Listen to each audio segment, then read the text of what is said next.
On October 21st and 22nd, join indie podcasters from all around the world at the 5th Annual Afros and Audio Podcast Festival, the first two-day conference for and by Black indie podcast creatives and audio professionals. This year's conference will be held at the Reginald F. Lewis Museum in downtown Baltimore, Maryland, or virtually on the Hoover Event app for exclusive online sessions. Stay with us at the Renaissance Harbor Place Hotel and experience 2 days of panels, workshops, networking opportunities, and live entertainment for aspiring, new, and established podcast creatives. Don't miss one of the most anticipated events in the podcast industry, committed to community and collaboration since 2019. Learn more and purchase your tickets at afrosandaudio.com. See you there. Q Points, the podcast that drops the needle on Black music history, is hosting a live taping on International Podcast Day on Saturday, September 30th at 2 p.m. in Atlanta. Q Points has never shied away from discussions about health and fitness.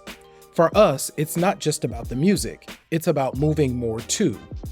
We are joining with master trainer and Fit 360 owner Fitzroy Smith and singer-songwriter Kipper Jones for a candid discussion about music, wellness, and physical activity. Make sure you come in your workout gear. Be a part of a live Q Points taping and enjoy a free workout session with us at Fit 360. Meet us at 700 Miami Circle Northeast in Buckhead. Space is limited. RSVP at qpnt.net/fitness factor.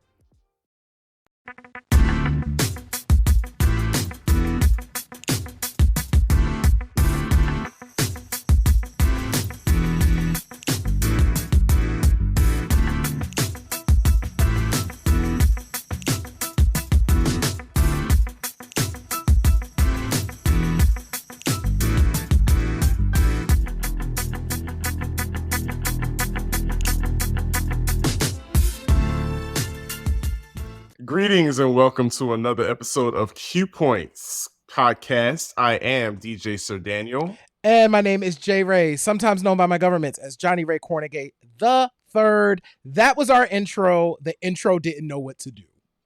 Listen, because Q Points podcast continues to drop the needle on Black music history, but we needed a little break. And I think the intro had a break also. So it's kind of getting its footing back because it's been like, what, a week?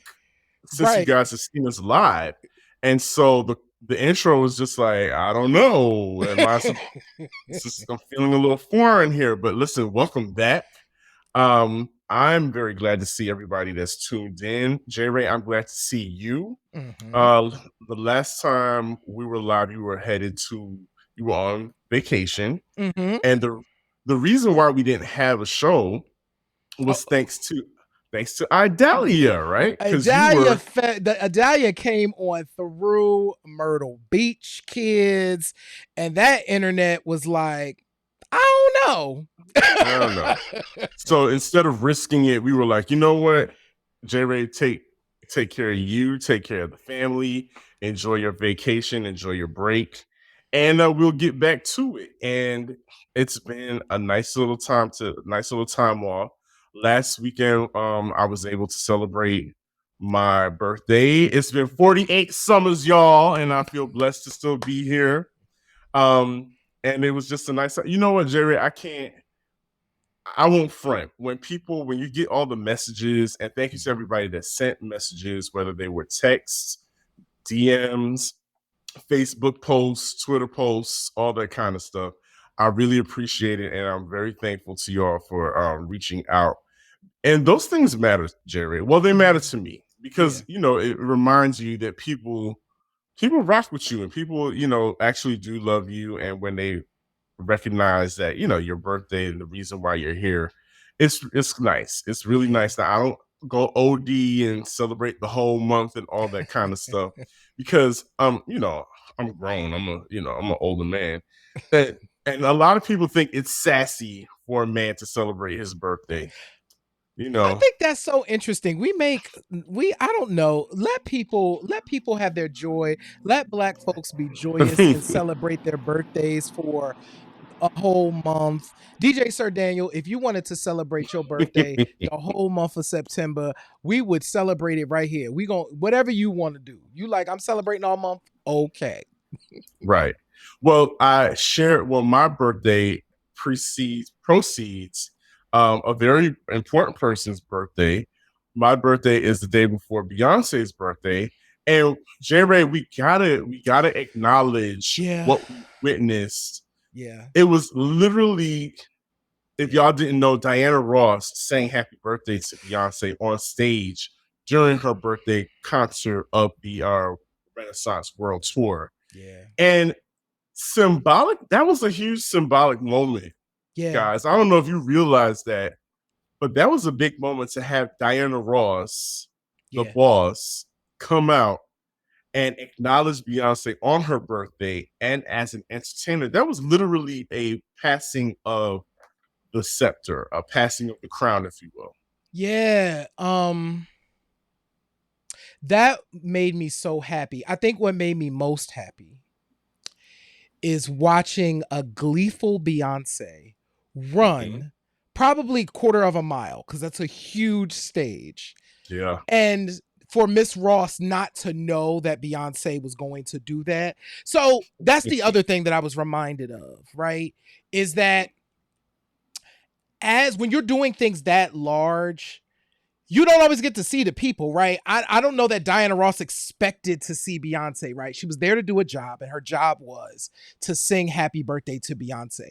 But of course, Beyonce runs out on stage in costume and gives Miss Ross a hug and like gives it a moment, because she's like, she doesn't expect me to be here. And watching that embrace, watching Miss Ross's face, where she's like, oh my God, like, you're right here. And it's you. And then watching Beyonce's embrace from behind of like, oh my God, like, I was not going to miss being on stage with a woman who I have learned things from, because it's very clear. We can see Beyonce's references in all of the performances, and Diana Ross is absolutely, every time we see that wind blowing and all of that grand glitter and that is Diana Ross down. The sequence bodysuit. That's Diana Ross at Central Park. But in a different color and a different design. Cook, absolutely right. Diana Ross is all up and through the DNA of Renaissance and Beyonce as the person, as the performer. And you're absolutely right. That was a very significant moment. And I was glad to see it so well received, you know? And, just a quick shout out to all the Virgos celebrating birthdays, including Nas, Luda, Sylvester, Jermaine Stewart, Michael Jackson. The list goes on. I'm in great company.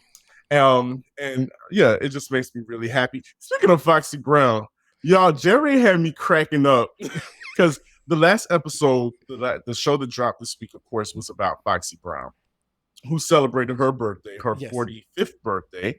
And Jerry hit me up and was like, I'm looking at the I'll Be video. And he had me cracking. He's like, Jay-Z is a complete statue in this video. And I thought about it and I was like, you're absolutely right. While Foxy is grinding up on him and doing her thing and being Foxy Brown, he's standing there stiff as ever. And I told J-Ray, I was like, you know what, listener? It's probably because J-Ray is like, Jay-Z is scared to grind up on this child. He's sharing. That's in the video. Like, there's video evidence. Like, he's like, I can't act like I am connected to this in any way. Right. Because she was all of 16, maybe 17 at the time. And I think it dawned on him and he was like, yeah, I'm already saying stuff that's kind of suspect, talking about, don't shake your sassy ass in front of me. And he's like, yeah, I can't have me pumping up behind you in this video. But it was very funny to watch because I was like, he certainly is stiff. But then again, Jay-Z is not the most rhythmically gifted person if you look at him. Like he did that struggle electric slide at the tour, at his wife's tour. So dancing is not his strong suit. That's Mm, not his wheelhouse. So I know this is the Hot Topics show, but watching that made me long for when male rappers danced. Like Mhm. we came up in the era of like Big Daddy Kane and LL and Heavy D like hitting full choreography. Yes. And you know, that is just a thing of the past. There's no, I don't know. Lil Nas X is the only rapper who has the freedom to dance, and he's still learning how to do it. So Yeah. And his performances are far few in between now. It's like a Mhm, lot of the ladies are really taking it, and we're going to discuss a few of them in our Hot Topics show. mhm, Listener, it's been a while, so J Ray and I are catching up, so bear with us. But J Ray, just so the listener doesn't forget, please remind them how they can maintain contact with Cute Points, keep up with what you and I are up to, like the mhm. fact that we're going to be in Baltimore next month at Afros and Audios. Let them know how they can stay abreast of all the things Cute Points related. Absolutely. So check it, y'all. Stay up with Q Points by doing this. One, you are here with us. Um, watching and listening. So the first thing that you can do is just hit subscribe. If you want to go, and that's free. That's completely free and it's really effective. The second thing that you can do is share the show. You know what I mean? One of the things that is really important about podcasts is that a lot of people don't know what to listen to. If you tell them what to listen to or what to watch on their YouTube or wherever they watch video, they'll listen because you're their friend and they love you and you might enjoy it. So let folks know. If you want to go a step further, you can sign up for our mailing list, which you absolutely should. We are going to have something special coming as it relates to afros and audio. We actually have a free pass that we are going to gift to someone, but you got to sign up for the mailing list so you can know how to do it. Okay. So magazine.qpoints.com. Go on over there. And you could be hanging out with me and Sir Daniel in Baltimore. Now, we're not paying for no flights and we're not paying for No, the no, no, hotel no, because no, we no. can't afford those Mm-mm. things. But what we can do is cover the Afros and Audio entrance for one lucky person in the Q Points universe. So Right. magazine.qpoints.com. Join the mailing list. Last but not least, you can subscribe. If you're like, listen, I want to keep the lights on over at Q Points Land, all these fancy lights that we have. You can become a subscriber by clicking the subscribe button at our website.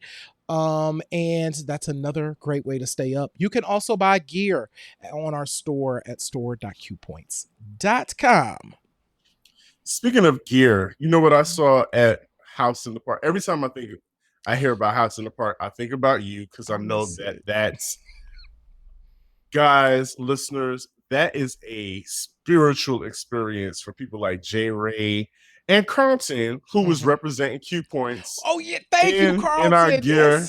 gear at House in the Park. Always got to shout out Carlton because he's always going to represent Q Points no matter where he goes. And I absolutely adore that. And I'm starting to think, I heard from our friend, Mhm. Fonda. She gave me a call while she was at House in the Park to say happy birthday. And I was like, you know what? All of my friends are at House in the Park right now. Literally, like Peppermint Gaddy, Kimberly, Warrior Mama, all of those people, they were at House in the Park. And I was like, why am I fighting the House in the Park spirit? Why am I not there? So next year, who knows? Sir Daniel might make an appearance at House in the Park to represent with my fam out there, and I might do a little two-step in the middle of the tennis court, so you just might see that. Q Points live at a booth at House in the Park could be I'm here for totally, that. totally fun. If y'all would be down to see us over, we get a booth at House in the Park and we do some Q Point stuff. We have some conversations. Let us know. That could be fun. You know what? You put it that way, I'm down for all of that because we've also got we're on a roll as far as live performances because at the end of this month we'll be having our first live appearance, and we're going to talk about that more as more details unfold. But J Ray, I know I'm veering off a script, so let's get to it. We need to start talking about these hot topics, the things that have been going on. And first up, that we have to talk about, we were going to touch this. So the announcement was made that Diddy, the headlines, of course, are really salacious. Right. Diddy is giving back publishing to old bad boy artists. And boom, that's that. So people are like, what? Because let's face it, J Ray, Diddy has a legacy of not treating artists fairly. I think is a fair statement to say. It's not anything that we've said, but it's been well documented that a lot of people don't feel like they were treated fairly during their experiences at Bad Boy Records. So, again, the headline came out stating that he is returning or making publishing available to former Bad Boy artists, I guess to make them whole or because he's feeling benevolent. I don't know. What did you think when you first heard the news? Because I had feelings. I was like, okay. I have feelings. Okay, let me first say this. To absolve Diddy a little bit, the deals that he had those artists in were not uncommon at the time, right? So let's just acknowledge that. Like, that was very common in the music business. This is why TLC ain't make no money, why they had to file for bankruptcy. It's why Tony Braxton done been up in bankruptcy court 3,000 times. It's just the way the ball bounced in the industry back at that time. So here's the thing. So I first heard about this. I was actually driving back. It was Saturday, and my brother was sitting in the back, and he said, "Oh, this is an interesting headline. Diddy's apparently giving all the publishing back." And what I said to him was, "It's too late now." Like, I was like, Sean done been to jail, Loon been to jail, Black Rob died, G-Dep in jail, like Biggie dead, like, so honestly, the Locks and Faith are the only ones that have come away unscathed. Absolutely. And the Locks really had to fight tooth and nail. Like, they had to threaten bodily violence against Diddy. Craig Mack is gone. Craig Mack is gone. So I'm like, Black Rob could have used that money at the time. You know what I'm saying? Like, when he at that time. So I am like, sure, maybe it will spark some of these other folks to do the same thing. If they have if they have it sold off their catalogs at this point, because so many of them have for huge paydays. But so that was my thought. I don't sure. You know what I'm saying? I will exactly. Sure. I will say that of all of the groups, it's funny that you mentioned the Locks, because I didn't think of them yesterday. But I think the only ones that have any possibility of still reaping some real benefits from this, definitely the R&B artists like Faith and 112. But the Locks too. Total. I think Total. Well, I don't know that they wrote up. Yeah, but yes, Total too. I think the Locks can get some more out of that catalog as well. But I don't know that the other ones. I don't know that the other folks can. I think it's just too long. Yeah, because we've got Danity Kane, Day 26, those people that came during the Making the Band era. What's that? Oh, the white boy. I remember his face, but I don't. Yeah, he's the one that's married to Megan Fox. He's done a whole. He's changed genres of music and has become his own star in his own right. But I just thought it was interesting because J-Ray, he's dropping a new Brother Love album, and it features a lot of artists. Yeah. And I'm wondering if, these things are coinciding at the same time because the album is coming out, because he's kind of having a Diddy Dirty Money reunion, and he's got like the roster of people that are going to be featured on this album. I really don't know how he's gonna, like, he's gonna get drowned out, if you ask me, as far as the sound is concerned. And that might be the point, because at this point, what does Diddy have to say to us, or the new generation for that matter? Because I think they mostly know him as Carisha's sugar daddy at this point. Yeah. I think I was pleasantly surprised when I saw the list of artists. I'm really happy that Diddy Dirty Money is rekindled, because they've all, Kalina and Dawn have been like, it ended too soon. Like, it didn't need to end. Like, he should have kept it going, but he ended it so quickly. So I'm happy to see that, because listen, Last Train to Paris, that album still goes. Okay. Like, so hard. That album goes.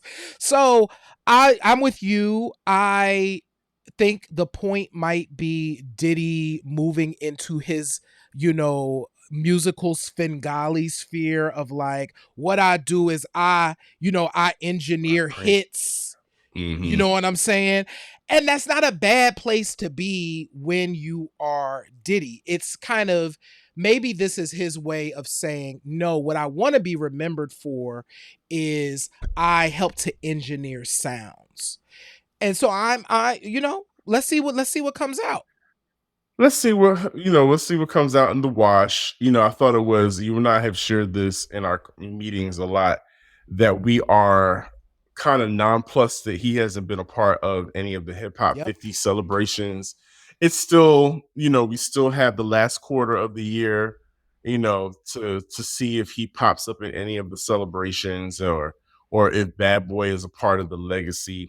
But I do agree with you that he's moving into his I feel like he's moving into his Quincy Jones era. Yeah. Or at least trying to assimilate what Quincy Jones did in his career. But yeah, it's going to be interesting, because is Diddy going to have any kind of Grammy tributes in the future? Will that happen? Will there even be a Grammys show in the future?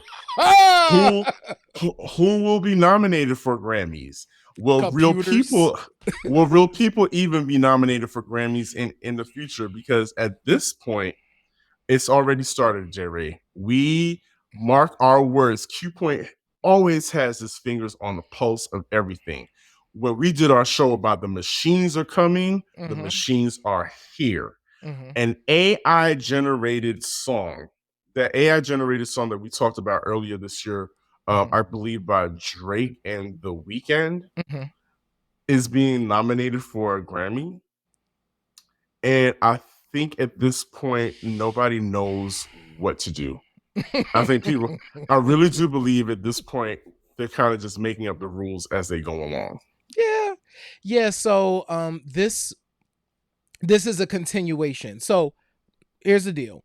The head of the Grammy Committee has been making these grand announcements about AI things for at least the last 6 months. And they've been getting more and more interesting. So the most recent one that you sent me, Sir Daniel, was that AI songs that were written by human beings can be nominated. So, because before it was like, no AI songs. And then it was like, well, no songs that are fully AI. And then it's like, AI songs can be nominated if they're written by people. So at first it was like, no AI. Then it was like, well, it has to have some humans. And now it's like, okay, it could be AI written by humans. So it's all very confusing at this point. And honestly, y'all, what we are witnessing right now is the stuff that there have been smart people talking about the chaos of artificial intelligence for years. One, the music industry has been using some form of AI for decades at this point. It's why everybody sound like the way they sound. um, so that's not foreign. The music industry isn't foreign. What is new is how good.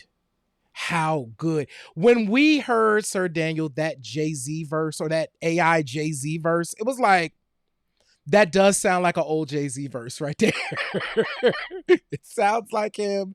So yeah, I don't know. I don't know who's going to be able to be nominated for Grammys anymore, Sir Daniel. And the Grammys don't know. They don't. So, like you, listener, we are just going to sit and wait and see what happens. Unfortunately, the Grammys have kind of lost its luster.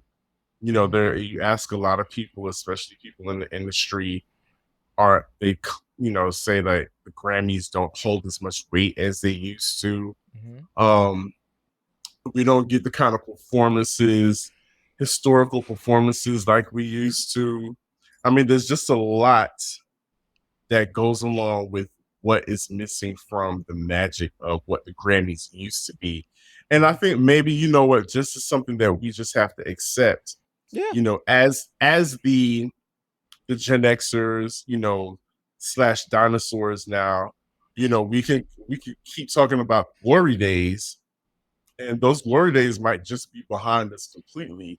I feel bad. I feel bad for our contemporaries, and for the young people that are coming up behind us that don't get to soak in that culture and get that have those cultural moments that we can sink our teeth into and hold on to those memories for life. But that's neither here nor there. That's just an old man speaking.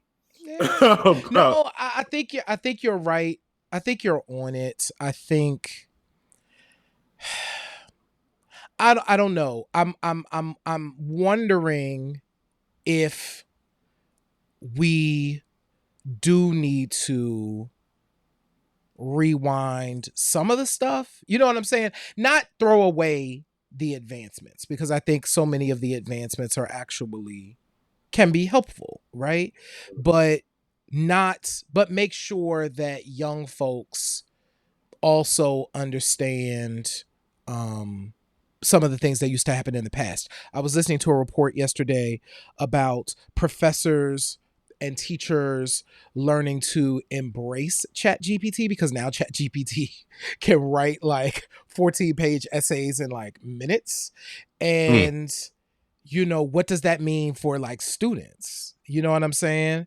Whereas before, when you needed to answer something, you had to lean over, you know what I'm saying, and hope your good friend over there, you know what I'm saying, is gonna let you peek at that answer. But you don't have to do that now, right? So I don't know. I think we have to adjust to this new stuff while still embodying and teaching some of the lessons. That's the thing. I agree. And I will say that what I have been hearing a lot lately, because I get to spin R&B joints at my weekend gig and play a lot of slow jams. Jerry, I'm hearing a lot of newer artists pulling from those crispy 80s R&B sounds, the nice synthesizers.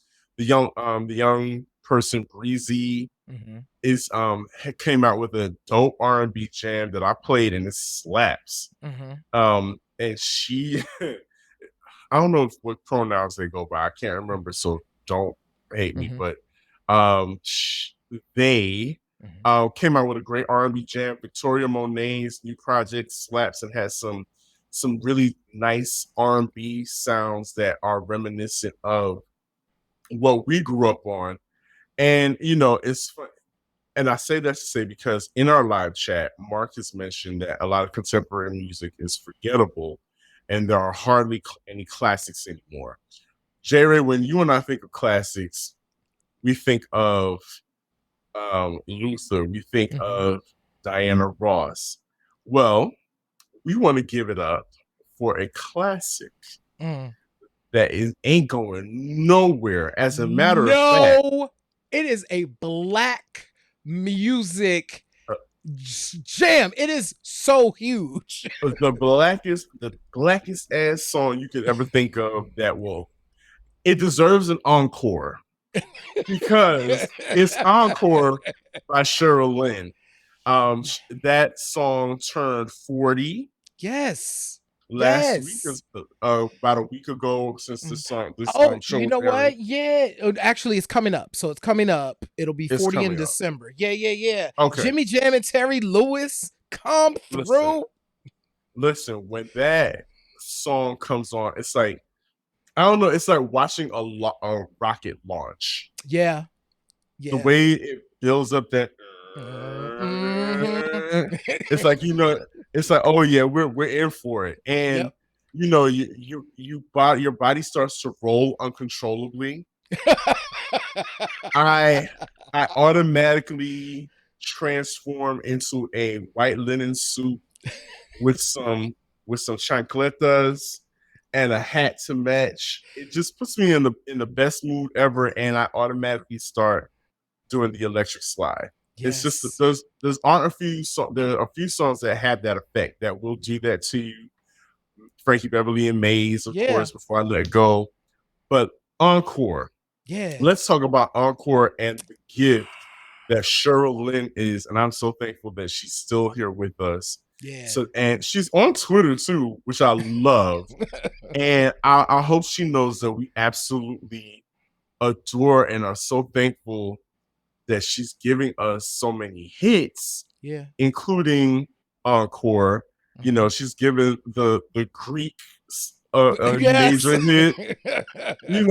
So we have to shout Cheryl Lynn out for Encore and the video. Yeah, so this is interesting, y'all. Because let's bring this in now, because it also beat 40 this year. Interestingly enough, is the Weather Girls' "It's Raining Men," which also another classic, co-written by Paul Schaefer. The Paul Schaefer who went on the Late Letterman show. So the video for Encore. So Sir Daniel and I, as we were like, I don't even know how this came up. I think you might have mentioned it, but when we were looking at it, it's like, the video for Encore is so interesting because you have Cheryl Lynn, and then you have dancers. So you have exotic dancers. They're not quite strippers because they're more like Chippendales, right? And you have Cheryl Lynn, like, cooing and, doing this thing, and the dancers are dancing. But the same thing in 83, you have the Weather Girls having the same experience, right? They have these exotic dancers that are dancing with them and da-da-da-da-da. And we started to ask the question, like, why were, Black women of size paired with like exotic dancers with strippers in videos? And what was that about? What does that mean? Because that was very interesting. So both of these songs at the exact same time have very similar kind of video treatments. Yeah. It's interesting. And there was a very 80s move. I think it was because Mark brings up a good point about the storyline of the song Encore, about a date. And I think the video treatments reflected the view of women being in more control. Because Jerry, I'm watching a very riveting documentary series on Essence magazine right now on OWN. Oh yeah, I want to check that out. So good. It is so good. And they talk about the 80s and how the 80s was really the time of when Black women especially were coming into educational power and economic power. And so the music and the visuals for the music probably had to reflect that. And what's one way that a woman can show power is having a man, an exotic dancer, be there to be at her beck and call, Mhm. and to have the control of the money because she's paying them to Mhm. perform for her, kind of thing. Even though I don't think there was any money in the videos, I can't Right. recall. But you get that that's the underlying Yeah. story is that I'm getting money, I got a bag, and I could take care of you, and that's a very ladies of the 80s theme. And so I'm Mm. thinking that might have been part of it. But I also see that Carlton in the chat, y'all, if you're not part of the live show, y'all have got to join the live show because you can join in, and the chat room is buzzing. Yes. But Carlton, and we've talked about this, if you were a woman of size in that era, record labels didn't necessarily know how to market you. So when it came time for album releases and video releases, if you're a woman of size, they like to keep the frames, the Like camera fake. shots, Yep. the pictures very tight on your face. Everything was about your face. They didn't want to show any body. If your body was showing, you were draped in some Mm-hmm. type of moo type of outfit that Mm-hmm. couldn't show any curves or anything. So I would agree that it's probably another tactic of putting the male exotic dancers in the video is to take the focus off of the physical appearance of these women because they were women of size. Yep. But yeah, those are my theories. Yeah. Again, Q points. We love to give you a theory, and yeah, Diana's. We talked about Carlton. You must have been in our meeting, but we Right. talked about Diana Ross's muscles as well, right, Johnny? We J. Ray? did. Yeah. I think that came out the year prior. Muscles, written by Michael Jackson, written and produced Michael Jackson. Michael Jackson. And what's interesting is when you juxtapose Muscles to It's Raining Men and to Encore. Diana was very skip. Well, Diana, she showed skin, so All the Diana was time. going to give you a A gown and a shoulder and shoulder and lots of a hair. leg and breathing heavily. Right. So, but we wanted to show love to these powerhouse songs.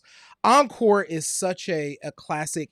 It's one of those songs that transcends generations. I have met younger folks who don't know a lot about like older music, quote unquote, but they know that song because it is such a well written, well produced, timeless song that speaks to a generation. And listen, if y'all haven't, go back and listen to our Jimmy Jam and Terry Lewis show. We didn't talk about Encore in that show, but we were hanging out with our brother Daryl. Shout out to Daryl.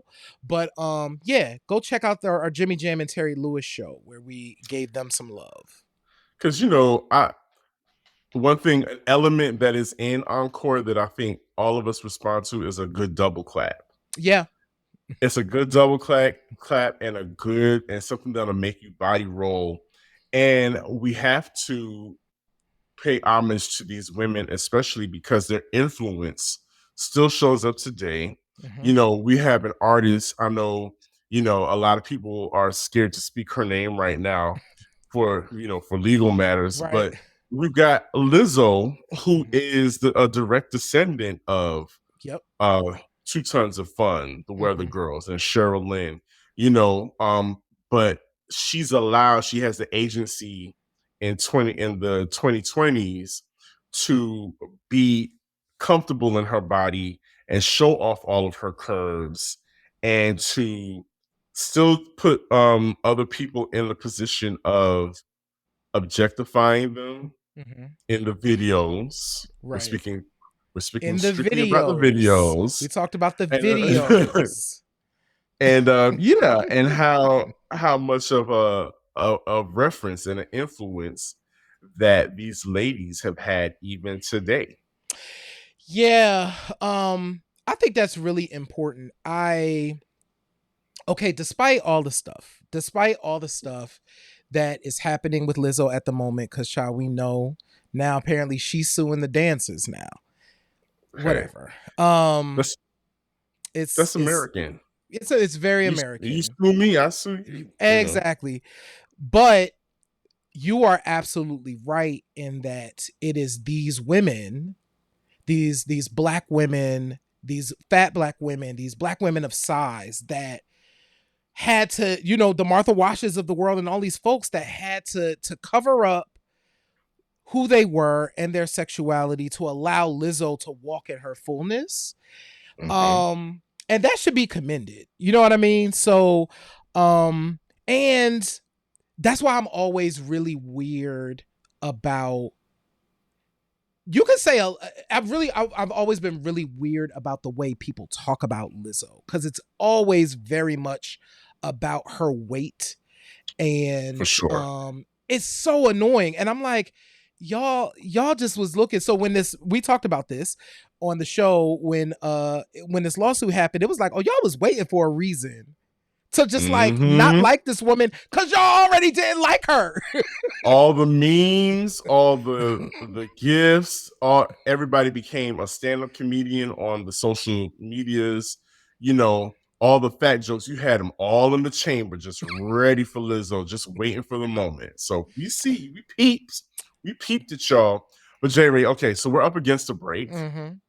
Because we've been chatting nonstop. We missed y'all. We have a lot to get off our chest. Thinking back about Diana Ross sharing the stage with Beyonce and Diana being surprised by Beyonce on stage. When we come back, we're going to talk about another legend who was surprised on stage, but it wasn't as nice a reception as Diana Ross and Beyonce's moment. So when we come back, we're going to talk about that along with some other things. But you are in tune to Q Points podcast, dropping the needle on Black music history. We will be right back after this. What's the word, everybody? It's your man, Mr. Al Peter, Mr. Peterson's Neighborhood, and the NPN Network. And I'm here today to tell you about what the NPN Network consists of. The NPN Network is an entertainment as well as a developing media company based in Jacksonville, Florida. Our goal is to highlight various creatives that exist in spaces of music, visual arts, podcasting, and more. Within the network, we have multiple brands that will parallel with creatives, events, and other brands. The Neighborhood Podcast Network is a collective of independent podcast shows that has various topics ranging from the latest culture news, mental health, sports, and leisure conversations. We also have the Groove Suite brand that explores the realm of soul, hip-hop, R&B, funk, and more. The Groove Suite. Our health and beauty section gives a view on how to keep yourself in shape, in style, and in tune with your body and your mental. Last, we have the Fly Socks and Tees, an annual summer event that brings creatives together to celebrate the past years and victories that were received. So swing by our website, mpn-llc.com, and subscribe so you can stay up on what's happening with the neighbors and the groovers. Also follow us on our Facebook page as well as Instagram and Twitter, MPN Management. Building but becoming to the top. Yo, to the top indeed. Shout out to our good brother down in Florida, Mr. Al Pete. We highly encourage y'all to follow the NPN Network. Go to MrAlPete.com and just like scroll through all the things. Al has got records. He's got podcasts. If you're trying to start a podcast, Al can help you. That's the homie right there. So definitely want to give shouts out to him and the NPN Network. And I can't wait to hear him spin. Oh, that's right. He's going to be spinning with us at Afros and Audio. Yo, listen. So y'all need to be coming and hanging out with us at Afros and Audio. Y'all get a chance to hang out and dance to Mr. I'm just trying to cut a rug. So I'm ready to cut a rug. And I know Mr. Al Pete is going to do that. So that's going to be fun. So Sir Daniel, you may not have seen this yet because it's new, but I added something really cool to our website.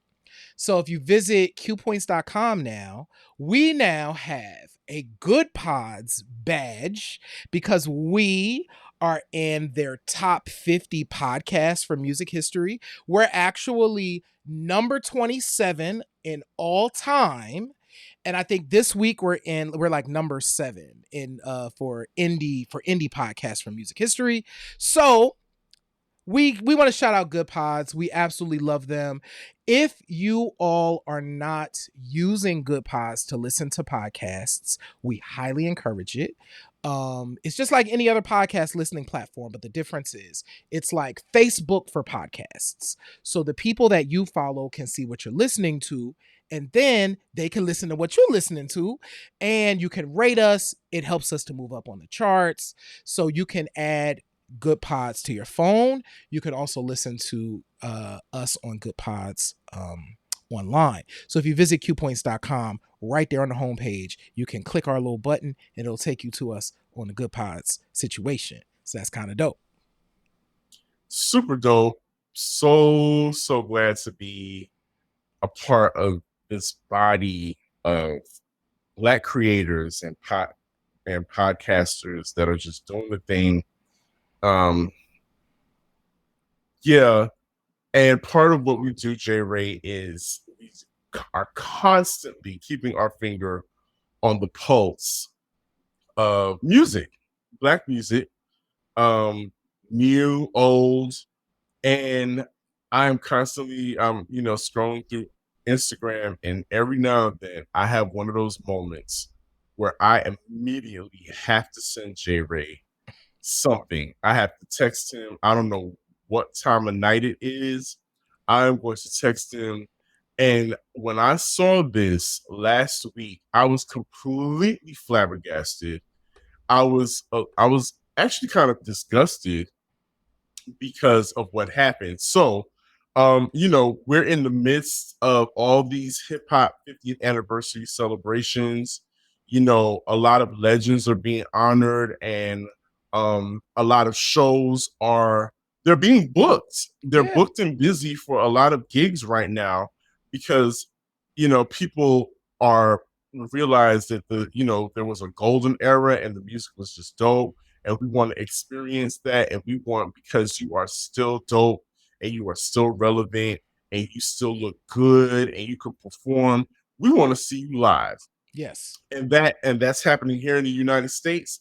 And of course, just like the past couple of shows that we had talking about the UK has countries full of voracious hip hop listeners. And so it was a no-brainer that they're going to have hip hop 50th anniversary celebrations overseas. Big Daddy Kane was performing at one of these hip hop celebrations in the United Kingdom. And the video, I happened upon the video and he was performing.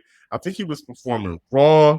And all of a sudden, some masked person hops up on stage and like literally Kane is in the middle of rhyming and he hops up on stage wearing a ski mask, and everybody you can tell people are like starting to be like, what's going on? Because who is that? Right. Automatically, I'm thinking this is my old man bias. Automatically, I'm thinking it's some young person, doing what a lot of young people do, trying to have a moment on social media, trying to turn the spotlight onto them because they all have main character syndrome. But it was not, when we found out later on. But it continues to play out on the stage, and the person is just standing there. And Jerry, to this day, about these concerts, what is security doing these days? There are too many concerts where performers are getting violated while they are at work. Yes. While they are in the middle of performing. That man it was way too easy for him to get on stage. Yes. I didn't see not one person try to take him out. I didn't see nobody try to snatch him up off the stage and say, hey, get out of here. Right. He was able to get on there, stand in front of the stage, and interrupt this man while he is in the middle of performing. Yes. And it was so disturbing as I continued to watch. And then finally Kane said, stop the music. Yes. He stopped the music and basically was like, listen, brother, I don't know what's going on. Right. I don't know what you're going through, but I'm in the middle of the performance and he nicely asked him to please exit the stage. Mm-hmm. Kane is a man in his 50s, Yes. but still very much with the shits. Mm-hmm. Like Kane was like, after old boy like ignored him and stood his ground, Kane was like, okay, well, I see we're gonna have to take this back to Bed-Stuy, and let me just go on and take off my performance jacket and put this out, because he was gonna put them paws on this young man. And rightly so, because again, who are you? You are an assailant standing on my stage while I'm at work wearing a ski mask, and I feel unsafe. Yeah. Yeah. Yeah, and as it turns out, as we of course learned later, this was not a young person. This is so the artist that was on stage. We later learned is a rapper, a UK rapper by the name of Comanche Sly. Comanche Sly has been in the industry since '88. He was actually signed to Rhyme. His group was signed to Rhyme Syndicate. They're called Hijack. They've been around for a super long time. So this is a man who him and Kane are in the same generation. So what was most strange for me when I learned that, and I think for both of us when we learned it, is like, what 50-year-old who's been in the music industry for this long behaves like this? And the reason that Comanche was behaving the way that he was behaving was because his set got cut.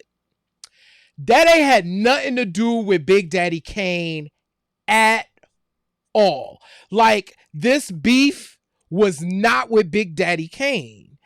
But and he admitted as much in his response, is like, I don't have no problem with Master Ace or Big Daddy Kane, yet and still you chose to do that, right? So I was more confused as to why this grown man who this is your job too is disrupting someone's set when your problem is with the organizers and the promoters. That ain't got nothing to do with Big Daddy Kane. And the audience, it has nothing to do with the audience. The audience don't care. Big Daddy Kane is the headliner. They're there to see him. I mean, up until the moment that I saw this on my Instagram feed, I had never heard of Comanche Sly. And mind you, I've heard of my fair share of UK rappers. Mm-hmm. We've heard of our fair share. We did a whole show, exactly. And not one time during our show did Comanche Sly or the Hijackers come up. Mm-hmm. That's neither here nor there. What I found also disturbing is that in his rant to explain what happened, he claimed that his set was bumped. Mm-hmm. But somebody with receipts, mm-hmm. another gentleman, said, well, the problem is that you did not show up for sound check. And ladies and gentlemen, as a musician, if you do not show up for sound check, you are really going in blindly into a situation. Because it's sound check, it's to check your sound, one, but also it's where they gather if it's a multiple act bill, it's where they gather the managers and the artists and say, this is the lineup. Yep. This is who is going on, when, where, and what time. Yep. All of that is hashed out during sound check. According to this gentleman, he and his people, I guess because they felt like they were, too cool for school, and the big men on campus said, we don't have to show up for sound check, which a lot of artists tend to do, but those people it shows in their show, right, that they didn't show up for sound check.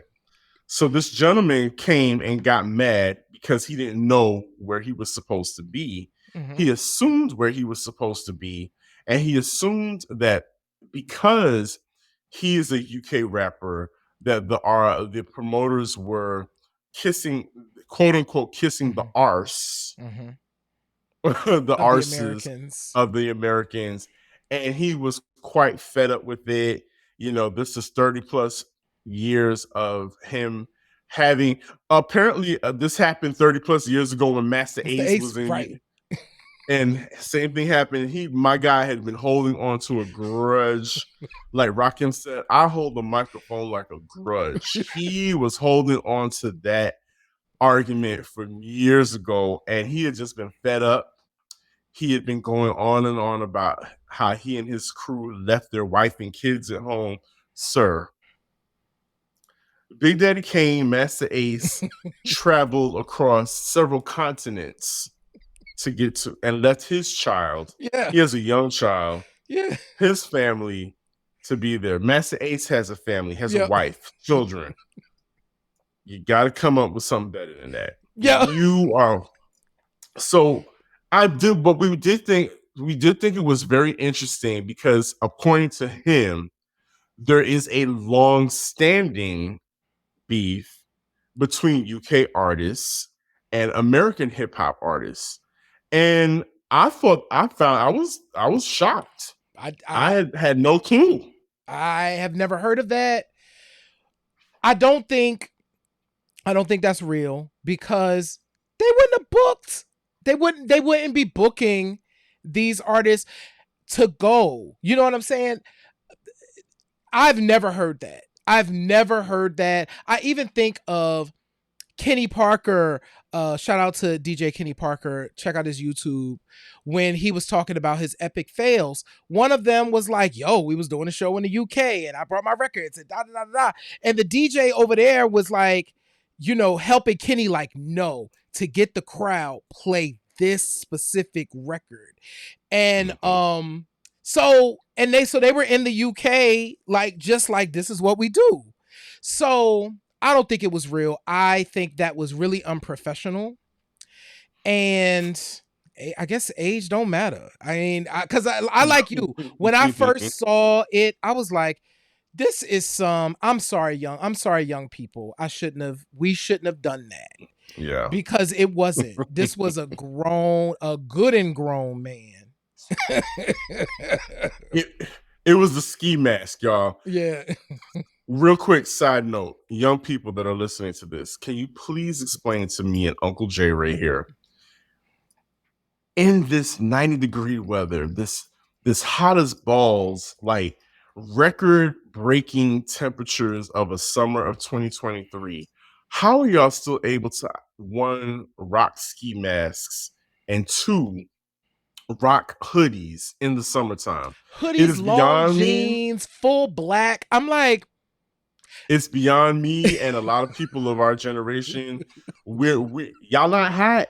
That's the main thing that comes to my mind. You're not hot. I just want to be like, take that off. You're not, right. And I know you're musty. Hot. Right. I know you musty under there. That black is holding all that heat. It's a hoodie. All of it. It's almost 100 degrees. Child, it's too much. It's too much. Speaking of too much. Speaking of too much, I don't know any Asian Doll songs. That's no diss to Asian Doll. I don't know any Asian Doll songs. But apparently, was this a tweet that Asian Doll did? The Asian Doll said? It was either a tweet or an Instagram post where she said that trying to rap over the age of 30, you sound crazy. I don't know if it was directed at somebody in particular, but, you know, over here at Key Points, you know, we're going to talk about it because we're over 40. Right. And we're not rapping, but we're still talking about hip hop to this day because we're foundational. We're part of the culture that allowed you stand on our shoulders, basically. And ageism is alive and rampant, and it's alive and rampant specifically in Black music, where I do not understand why our white counterparts like Fleetwood Mac and the Rolling Stones can be wheeled out. Sold out performances. Wheeled out onto a stage in a gurney, a stretcher, or a wheelchair, and rock the house to a full stadium, and nobody mentions their age. Jimmy Buffett just passed away in his 70s, still rocking Kokomo Bay or Yep. all them songs, and still rocking all those people in a flamingo shirt, and will perform into a sold out crowd. We are the only people, for whatever reason, that like to throw away our artists after a certain age. And I just don't get it. I don't get where the ageism is coming from, especially when it comes to hip hop. Can rappers over a certain age diversify their topics and Yeah. diversify what the the music that they're rapping over? Absolutely. Yeah. Absolutely. But to say that you should, go to the retirement home and sit out in the corner is absolutely ridiculous. Yeah, no, I don't subscribe to that ministry. I'm with you. I listen. Nas is having the best time in his career right now. He is producing some of the most interesting hip hop of his career, and he's what, 50 now? He's over 50, I think, at this point. Might be turning 50 Might be this turning year, 50. or yeah. Black Thought is literally on this hip hop tour, rapping everybody else's raps with them. The tour is being headlined by a man who is closer to 60 than he is 50 now. I'm talking about LL Cool J. I witnessed that man outperform any of your faves right now without breaking, without being winded. Come on, y'all. We got to do better. We have to put some respect on these people's names. So going back to the conversation that you were having too about the Rolling Stones and the Jimmy Buffetts and the Fleetwood Macs and all of these people, the other really important part of that is these artists are performing to intergenerational crowds. And so yes. I'm gonna put this on. I'm gonna own. So J. Ray, I'm gonna own part of this, right? Okay. When I'm bringing up my cousins, I do need to take them. If I'm going to a show, I need to take one. I need to take one of my younger cousins who can come to that show, right? So that I can introduce, so that they can get introduced to these artists, right? So because that's the thing. The reason why these are intergenerational performances is because families would bring their children to the shows. So, you know what we got to do? We got to bring the kids to the shows. If Mary is performing and your child is of age and can come in, take your child so that they can hang out with you and they can enjoy Mary too. I think we have to start bringing these young folks to see these artists, and sometimes we got to suck it up. I've seen enough young rappers. I think I meet my quota of young rappers. I see enough of them. But we have to still, so we have to do that too, right? We have to go out and see folks of other generations and be in those audiences too. That's the thing. I think Mark is saying that as well. That's how we were introduced to, artists like Jackie Wilson and Ethel Waters and Otis Redding, right? People would introduce them. So we have to introduce folks like Asian Doll. So some of these rappers that Asian Doll be around need to be calling her and be like, you coming with me to this 50th anniversary show. Good point. So you can see how 50 plus year olds do it. Okay. That's a really good point. And you're right. We do have to take ownership. We do need to start saying more. What y'all know about that? Y'all don't know nothing about this. Well, let me tell you. Right. It's so funny because recently I was at Crates and Crafts, which is a all vinyl hip hop set out in a dope beer garden here in Atlanta, and DJ Kerosene started this conversation. He was like, I was talking to some young DJs and I invited them out here because a lot of the young people aren't involved in any of the hip hop 50 anniversary celebrations. They're not involved in the stuff that's celebrating the old school, but they're not doing anything to celebrate hip hop today. You know what I'm saying? Right. Nothing has been done, or I haven't seen anything created by this young generation to say, hey, this is what we have. This is, this is our celebration of what hip hop is today. And that's partially on us.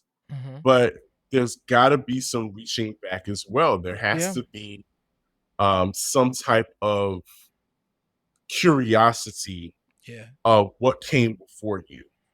And again, that starts with us and playing and saying, hey, listen, Sir Daniel is going to be at Crates and Crafts on September 16th out at the Halfway Crooks Beer Garden. Yeah. Which is really happening. And I would love for anybody that has young people to come out and they will experience these DJs, including myself, paying homage to music that somehow has shifted the culture, has helped create something that you're enjoying today that you thought may have been created only in your lifetime. It's just, and it's a moment for you to build and to learn something, because part of what hip hop is and was is the community aspect. Yep. And that I think has been lost a lot. Yeah. The community aspect, the intergenerational aspect of it all, we've lost that. We are divided and it's sad. It's making things a lot harder.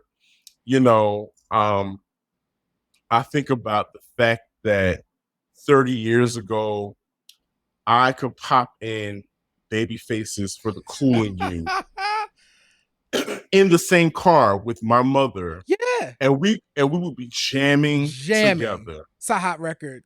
It's a hot record. Yeah. It came out actually August 24th, I think, 1993. So it just celebrated 30. And of course, Babyface in the 90s. A whole thing. Adrian talked about that, I think, when we were all together, right? Like the 90s were just a time that Babyface owned. Superpowers. Height of his superpowers. Height of his superpowers. And For the Cool in You was one of those records that we could. That's so dope, Sir Daniel. You're right. We could play that and enjoy it as hip hop, as young people, because we were young people. And like, that Babyface record is hot. Like, let's pop that in. And you can play it when you're driving around with your parents and y'all can enjoy it together and be like, my goodness, yes. And didn't feel away. Like, it wasn't going to be nothing that they was going to be concerned about. More of that. Like, it's okay. We learned, I did go through that period, and I'm curious for people in the chat if you went through the period of not liking or consciously not liking what your parents liked, even though you probably liked it a little bit. Like when I was really young, I listened to a lot of what my parents listened to, right? So when I started developing my own identity, I was, I want to listen to this old stuff. But then by the time I got to high school, I was like, I like that though, so I'm gonna just be okay with liking it. Listen, Never Keeping Secrets. It is like it's a great song. Thank you, Joyce Littell. Thank you, Quiet Storm, for keeping those songs ringing in our ears. Like we were jamming to that kind of stuff. Jerry, do you remember? This was a primetime television moment. When, what was the name of the show? Family Matters introduced the new alter ego of Steve Urkel. What was his name? Stefan Urkel. They introduced this new character at a party that Laura was having at the house. J. Ray, why were they listening to the Cool in You by Babyface? Because it was a dope song. I in a dance. It was a dope song. See, Even Laura and Stefan Urkel was listening to Babyface's for the Cooling You. Y'all not too damn cool. Did a whole routine, and everybody would join in and did the routine to the song. And I'm like, you're trying to get young people to do something like that today to this kind of music, or to something that you can compare it to today, and they'll look at you like you're crazy. Mm-hmm. And yes, we know it was television, but it really could have happened. It really could have happened. They were that show was based in Chicago, right? So yeah, the show was based in Chicago. So yeah. So that's the stepper culture. Mm-hmm. So they really could have been dancing to Babyface's "The Cooling You." I think that's hilarious. I'm sure this is available on YouTube. I honestly don't remember. I don't remember that episode. I'm sure I saw it, but I'm gonna look on YouTube. But yeah, Stefan Urkel, and interesting Babyface related. Also turning 30, or also turned 30 this year, is Tony Braxton's debut album, which top to bottom dope, like all day. Like, you talking about heat. So much heat. When Another Sad Love Song came out, I was like, this right here is the grooviest thing I had ever heard. It was just, and I think, let me see. Is Breathe Again's your favorite, isn't it? Oh my God. Breathe Again okay. had me in a chokehold, a complete chokehold. 7 whole days. There was just so many joints on that debut record. And quick shout out. So In the Mix with Leah B did talked about the Tony Braxton record, the anniversary of Tony Braxton. So once y'all download Good Pods too, y'all could go ahead, not only follow Q Points, go ahead and follow In the Mix with Leah B and listen to the show about the Tony Braxton joint. But yeah, go back and revisit those 93 records. I'm curious to know. Let us know. So y'all can shoot us a message on Instagram or send us an email. Let us know, what are some of your favorite records or songs from 1993? Because they are 30 years old now. Sir Daniel, that's crazy. 1993 is the year I graduated high school. Yep. So I've been out of high school for 30 years now. Wow. Where does the time go? I was 16, getting my license. Thought I knew something. Because you think you know things at 16. You think you know things. You think you know things at 16 to 18. Wow. Yeah, I think that's a whole show in and of itself. But yeah, the Janet album came out. Janet albums came. Oh, we got to talk about that record, right? We got to talk about that because that's a Janet album. We're getting into Crystal Water Surprise. House music is really starting to go. It reaches heights, and so much was going on in 1993. SWV's album, which came out in 92, was still peaking in 93. Yeah. So much. 93 was a magical year. 88 was my favorite year. And that this is our 88 series, a year that we're in. But 1993 is a close second as far as music is concerned. Yeah. Of course, the year we graduated from, or I graduated from high school, it means a lot that year. Yeah. And we had great music to accompany it and to be the soundtrack of our lives. And I thank you for joining us, listener, as we talk about the soundtrack to your life as well, and you joining us and making Q Points a part of your life and going through these memories with us and teaching and keeping the recipes, holding on to those recipes and making sure that you share them. And you can do that by sharing our show with your friends. Share it with a young person. Find 3 young people and insist that they check out Q Points and listen or watch the show. Jerry, tell them how they can share that and how these young people can check us out. Yeah.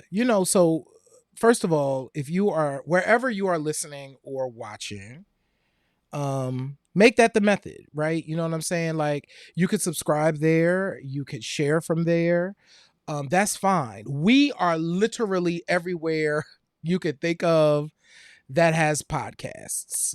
Internationally too, we're on AfroPods. You know, we have our listeners on the continent who check out Q Points. Certainly in India, we have our shout out to our folks in India. Shout out to all of our folks up in Canada, our Canadian cousins up there who check out Q Points. So that's the first and foremost thing. Definitely just share it with folks wherever you're listening, and then they can check us out wherever.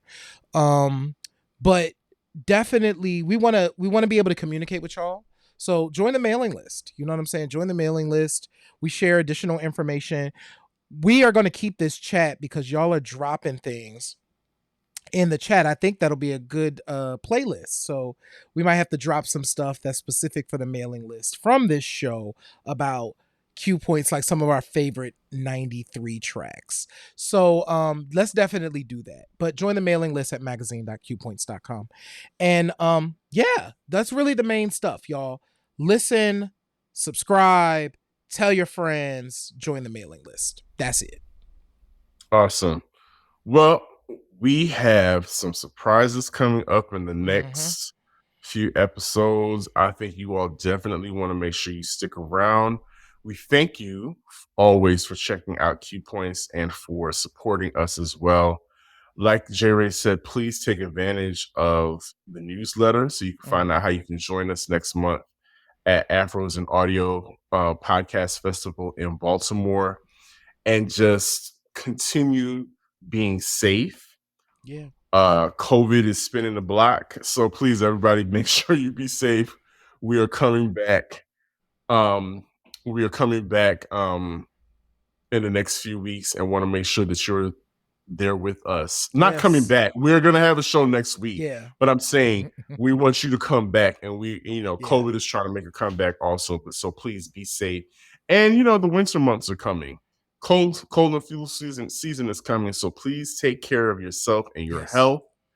And make sure you keep that music pumping. But J. Ray, what do I always say? In this life, you have a choice. You can either pick up the needle or you can let the record play. I am DJ Sir Daniel. My name is J. Ray, y'all. And this has been Q Points Podcast, dropping the needle on Black music history. We'll see you on the next go round.